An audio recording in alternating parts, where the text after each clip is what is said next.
शिवराज दिवटे मारहाण प्रकरणामध्ये धनंजय मुंडेंच्या गुंडांचा हात. करुणा मुंडे यांनी धनंजय मुंडे यांच्यावर गंभीर आरोप केलेला आहे. सगळ्या गुंडांना धनंजय मुंडे पोसत आहेत अशी टीका करुणा मुंडेंनी केलेली आहे. बीडमध्येही ऑपरेशन सिंदूर राबवा अशी मागणी करुणा मुंडेंची आहे.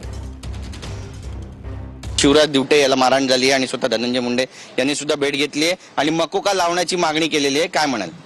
मकोका नाही, मी बोलते देवेंद्र फडणवीस साहेब, बीजेपी कडून माझी एकच हात जोडून कडकडीची विनंती आहे.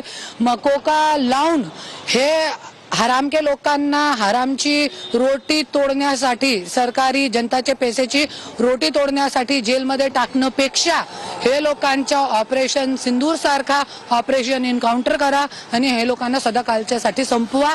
आणि हे जे धनंजय मुंडे सारखे गुंड प्रवृत्तीला प्रवृत्त करणारे आणि वाढवणारे जे लोक आहे ह्यांच्यासाठी पोलीस प्रशासन नाही चाहत. नक्कीच, पण ऑपरेशन सिंदूरची तुम्ही त्या ठिकाणी मागणी करतायत, काय नेमका तुमचा आरोप आहे? और अभी जैसे आपको मीडिया पे मैंने वीडियो दिखाया, एक नहीं है, ये दूसरा व्यक्ति का वीडियो है, वो दूसरा है. ये शिवराज दिवटे दूसरा है.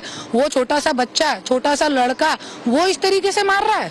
8 लोग मिलके मारते हैं और वो ते 8 लोग जेल मध्ये टाकून मोक्का लावा. अरे तुमच्याकडे जरी मोक्का लावून तुम्ही 800 लोकांना जरी जेल मध्ये टाकला तो 8000 परत तयार आहे तुमच्याकडे.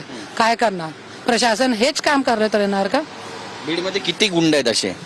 कमीत कमी 10,000 गुंड गँग धनंजय मुंडे यांनी ठेवली आहे. बीडमध्ये जी गुन्हेगारी वाढते ताई, त्यासाठी नेमकं जबाबदार कुणाला मानता तुम्ही? धनंजय मुंडेलाच मानते मी, क्योंकि बीड मध्ये फक्त एकच शासन चलतोय, वो है धनंजय मुंडे. पण आता तर मंत्रीपद गेलंय त्यांचं. पंकजाताई आहे ना, एक गेला, एक तो आहे ना. पंकजाताईमुळे पण गुन्हेगारी वाढते असं म्हणायचं? हाँ, मंत्रीपद तो धनंजय मुंडे और पंकजा मुंडे कोई अलग नहीं है, एक ही है. ये आप बात समझ लीजिए. गिरीश गायकवाड, TV9 मराठी, मुंबई.